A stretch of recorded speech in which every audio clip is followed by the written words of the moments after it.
আচার্য exclusive চ্যানেলে তোমাদের সকলকে স্বাগত জানাই। আজকে আলোচনা করব তোমাদের বহির্জাত প্রক্রিয়া ও তাদের দ্বারা সৃষ্ট ভূমিরূপ থেকে একটা 5 নম্বরের কোশ্চেন বলে দেবো। আর ওই কোশ্চেনটা করলে এই কোশ্চেনটা কিন্তু তোমাদের বেকার যাবে না। এই কোশ্চেনটা করলে কি এটা 99.99% আসার সম্ভাবনা আছে। আর এই কোশ্চেনটা করলেই তোমরা কিন্তু 5 নম্বর পেয়ে যাবে ধরে রাখো। কিন্তু যদি যদি না আসে এই কোশ্চেনটা, এখান থেকে কিন্তু তোমরা 2 নম্বরের একটা মাস্ট পাবে, 2 নম্বর অথবা 3 নম্বরের কিন্তু মাস্ট পাবে। তাই অবশ্যই ভিডিওটি সম্পূর্ণ ওয়াচ করবে এবং এই কোশ্চেনগুলো তোমরা কিন্তু করে নেবে, কারণ 5 নম্বরে না পেলেও 3 নম্বর পাবেই। ঠিক আছে, এটা কিন্তু বলে দিচ্ছি। আর এই ভিডিওটা বানানো হচ্ছে একজন বোন কমেন্ট করেছিল, তার জন্যই কিন্তু। চলো তোমরা অবশ্যই দেখে নিও। চলো শুরু করা যাক। এবার কোশ্চেনটা তোমাদের যেভাবে থাকবে, কোশ্চেনটা কিভাবে থাকবে, হিমবাহ ও জলধারার মিলিত কার্যের ফলে গঠিত ভূমিরূপগুলি বর্ণনা করো। 5 নম্বর থাকবে, অথবা দিয়ে যে কোশ্চেনটা থাকবে, এই দুটো কোশ্চেনের মধ্যে একটা কোশ্চেন আসবে। হিমবাহ ও জলধারার মিলিত কার্যের ফলে গঠিত ভূমিরূপগুলি চিত্রসহ বর্ণনা করো। ঠিক আছে, এই দুটো কোশ্চেন, হয় এই কোশ্চেন ওপরের কোশ্চেন, না হলে নিচের কোশ্চেন, একই উত্তর হবে। চলো দেখে নেওয়া যাক। এবার একটা কথা বলে রাখি, এই যে তোমাদের দুটো কোশ্চেন, মানে একটা কোশ্চেন অথবা দিয়ে দুটো টাইপের আসতে পারে। এই যে কোশ্চেনগুলো যা লিখবে বলে দিতে পারে 3টি করো, মানে চিত্রসহ যে কোনো 3টি ভূমিরূপের ব্যাখ্যা দাও, এটা দেবে। এবার তোমাকে চিত্রসহ কিন্তু দিতে হবে, এটা মাথায় রাখবে। 5 নম্বরের কোশ্চেন, 3 নম্বরের কোশ্চেন চিত্রসহ কিন্তু করলে ভালো। এবার যারা চিত্র পারবে না তারা কি করবে, তারা বৈশিষ্ট্য দেবে, উদাহরণ দেবে, তাহলেও কিন্তু ফুল মার্কস পাওয়া যায়। এবার বলছি উত্তর কি হবে। হিমবাহ ও জলধারার মিলিত কার্যের ফলে গঠিত ভূমিরূপগুলি হলো: 1 নম্বর বহির্বিধৌত সমভূমি।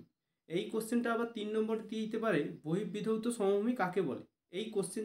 এই যে কোশ্চেনটা করিয়েছি এর মধ্যে থেকে হয় 3 নম্বর, না হলে 5 নম্বর। 5 নম্বর পাওয়ার সম্ভাবনা খুবই বেশি, 3 নম্বর পাওয়ার সম্ভাবনাটা কম, কারণ 5 নম্বর যদি দিয়ে দেয় 3 নম্বর দেবে না। আর যদি ভাগ্য খুবই ভালো হয় তাহলে 5 নম্বরেরও পাবে, আবার একটা পার্ট কোশ্চেন 2 নম্বরেরও পেয়ে যাবে। 1 নম্বর কি বলছে, বহির্বিধৌত সমভূমি না, হিমবাহ গলিত জল যখন গ্রাফ রেখার প্রান্তভাগ দিয়ে চুঁইয়ে চুঁইয়ে নিচের দিকে প্রবাহিত হয়, তখন হিমবাহ গলিত জলের মধ্যে থাকা সূক্ষ্ম সূক্ষ্ম বালুকা রাশি ও কর্দম কণা গ্রাফ রেখার প্রান্তভাগে সঞ্চিত হয়ে যে বিশাল সমতল ভূমির সৃষ্টি করে তাকে কিন্তু বহির্বিধৌত সমভূমি বলে।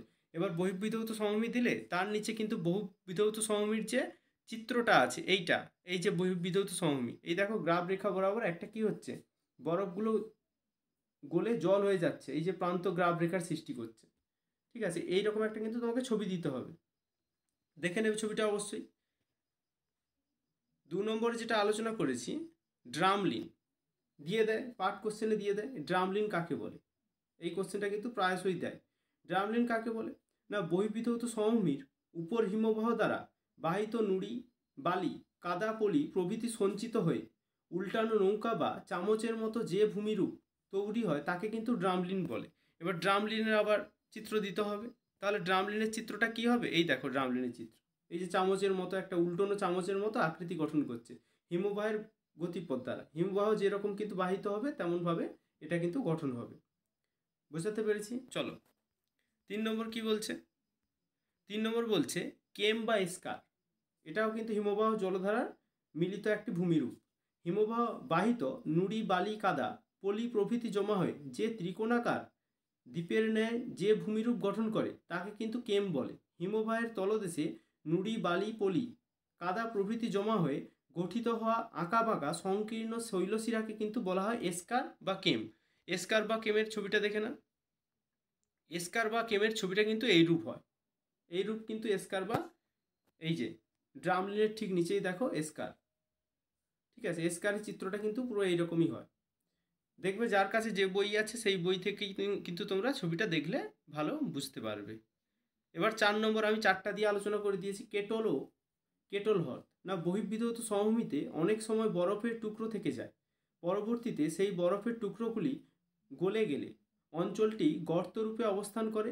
এ জাতীয় গর্তকে বলা হয় কিন্তু কেটল। আবার কেটলগুলি জলপূর্ণ হয়ে যে হ্রদের সৃষ্টি করে তাকে বলা হয় কিন্তু কেটল হ্রদ।